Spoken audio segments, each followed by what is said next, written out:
Hello and welcome to New Filmmakers Los Angeles. My name is Danny De Lillo and I'm delighted to be joined in a virtual presence with the amazing Sean Ryan with his movie Realms of the Unknown. For those that haven't seen it, let's take a look at a clip.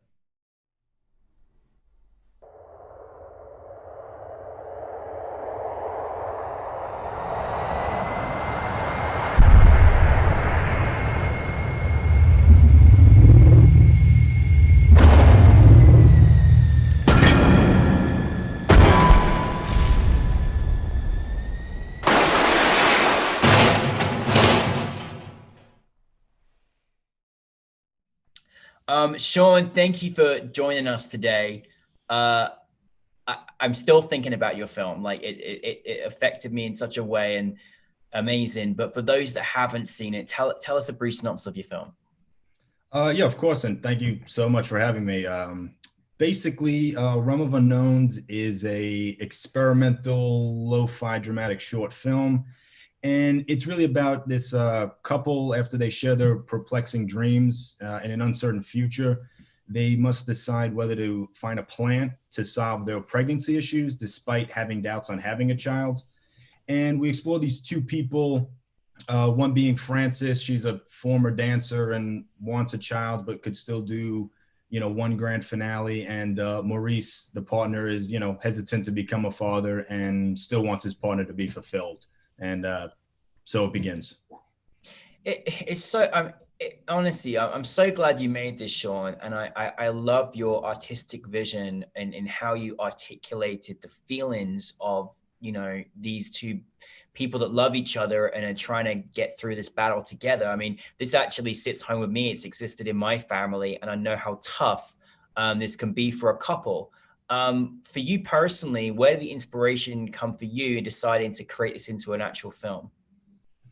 Well, definitely that was a starting point, was, the separation between pursuit of an artistic career and a family career, which, and kind of almost any artistic industry, that is kind of a question that's always been passed around. And then really kind of combining that with things that I was going through. Was my first full summer in LA, and I found it and still find it a very unique and interesting place. It is. And, yeah, it really is. And then kind of combining that just with also like a practical approach, taking out some old cameras and started filming. And I'm always writing, so I kind of did the reverse on this. Was I was shooting and then writing instead of writing and then shooting, and basically wrote a feature, condensed it to a short, and just going through things that, struggling relationships, paradoxical nature of human beings. I was going through a big dance phase and how people were expressing that, because I could have no idea how to do any of that. And I was just really fascinated with how you can do that and express certain emotions, and kind of just tied it all together, and pieces of the puzzle started to click, and yeah, off we went. I mean, I think that was what your film was so special is, I love the way you shot it. I love there were certain elements in there that, you just have a shot and it would tell a story in this one shot, or obviously the expression through dance was so powerful. And I can't do it either, but I always love people that express themselves in a way that it's almost like a release, of how they're feeling inside. And that was just mesmerizing to watch in your film. Before we kind of get into that element of it, I thought obviously your film had to be led by great actors, and really show the kind of feelings of what each was going through. How was the casting process for you? Yeah, it was great. It was Florian Anderson, who was also the choreographer, and I've known her for a little bit, a couple months beforehand. And then I found Travis Lincoln Cox, who's a fantastic actor, as well, can do a little bit of his own dancing. But it was really, just them becoming the characters, having an open conversation.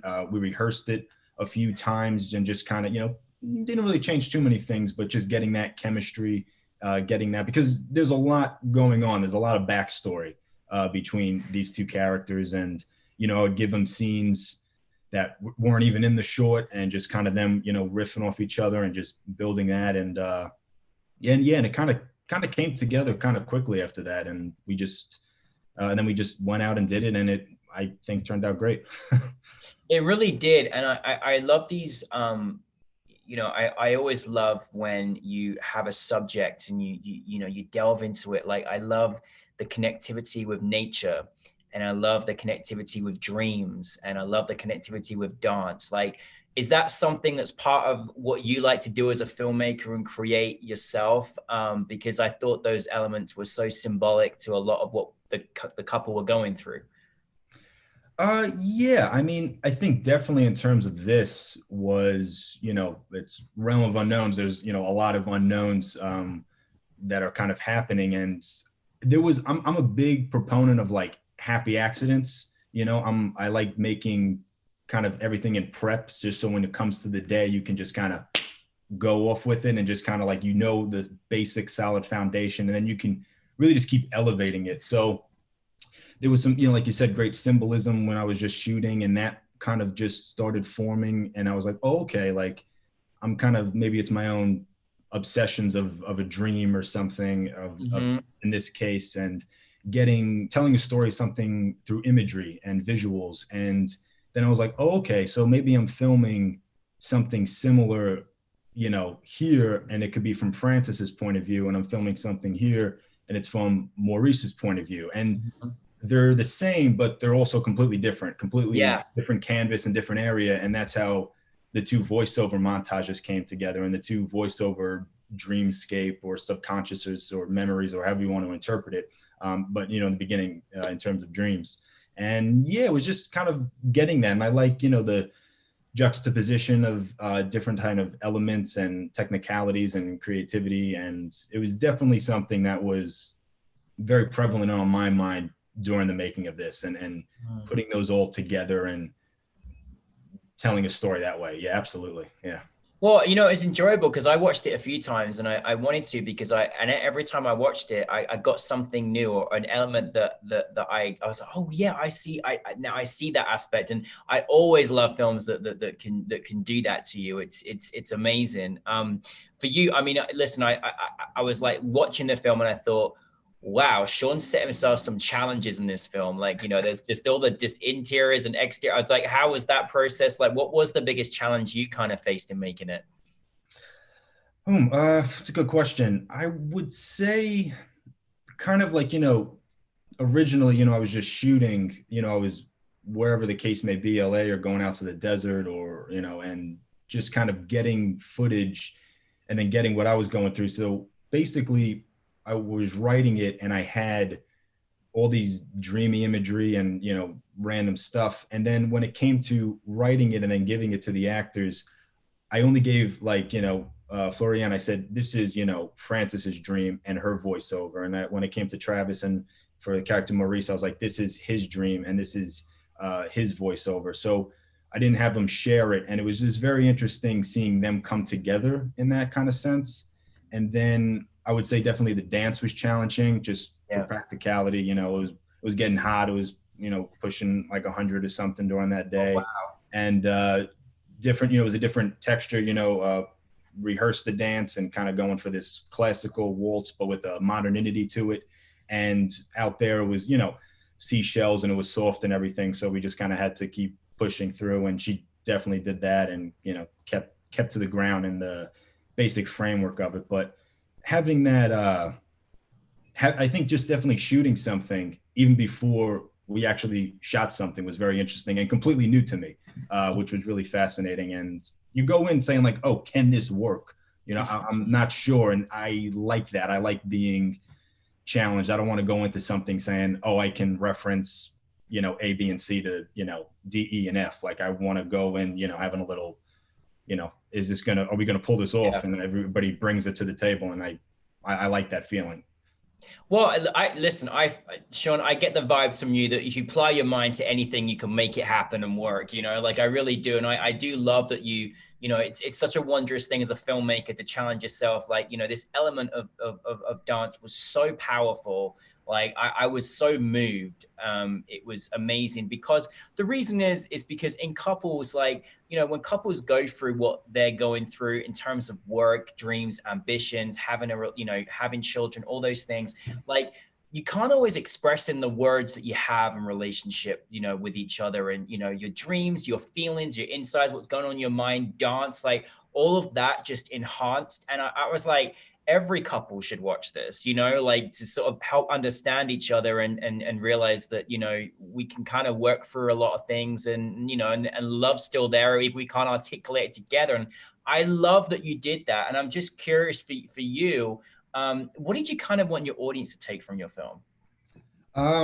Yeah, well, that's great said, Daniel, as well, and thank you. And it's, I would say, just from like the back burner, it's like, yeah, struggling relationships, what we say, what we don't say. And in terms of this, I kept thinking about that a lot, like, because it is a challenging, perplexing piece at times, how the audience to feel. But I think it would be basically a better understanding of those closest to us, a sympathy, while we're figuring out what to do with our lives. And life and relationship is a journey full of unknowns and confusion. And in this case, involves sacrifice and being with somebody and, still committed to them in a mysterious way. And, them better than anybody else, but they could be a complete stranger at times, and just supporting them and having a bittersweetness, to kind of achieving certain goals in your life, and having that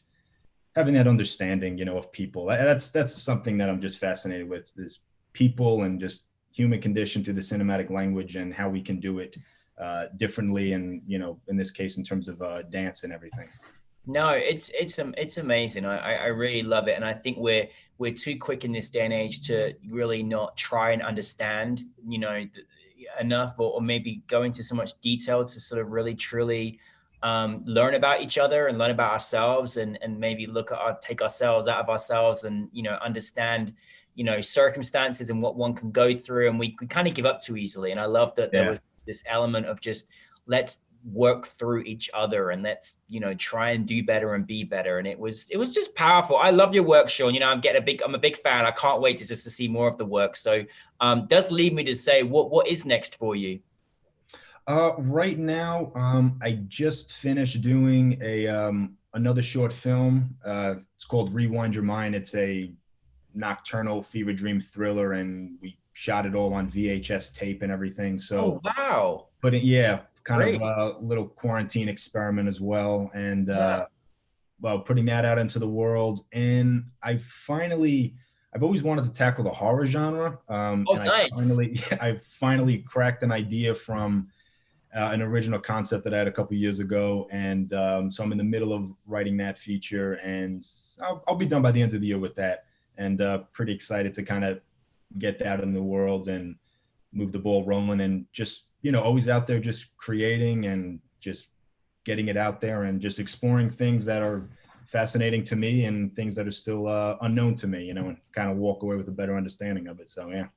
I honestly, you have a really, really fantastic mind for making cinema. Like, I really, I enjoyed your film so much. And I love that you're almost going back to, some dreamlike sequences, and, please try and squeeze that in your horror as well, because I love where you go with things. And I love that you take us beyond where we think we're going to go. And I always love when, as an audience member, you're challenged as well. I'm just curious for any filmmakers that are out there, in our audience listening, in making your projects, is there any piece of advice that you've had, or things you'd like to share with the audience that you go by as a filmmaker that, might be helpful to others? If I could quote Nike, I say, just do it. Yeah. It's those, kind of cliches of just no permission, and just, I want to see this stuff, come to life. So you just kind of go out and get good collaborators that are, passionate and dedicated, and humble about it, and then just go about the best way making it and just getting it out there. So that's all I say to myself, just do it. Yeah. I love it. I love it. I love it. Well, listen, thank you for bringing this film to us, and thank you for, please keep making more movies and keep bringing them to us, because we really enjoyed this experience. And so thank you very much, Sean. And yes, keep up with the great work. Thank you, Danny. Much appreciated. Thank you. Thank you.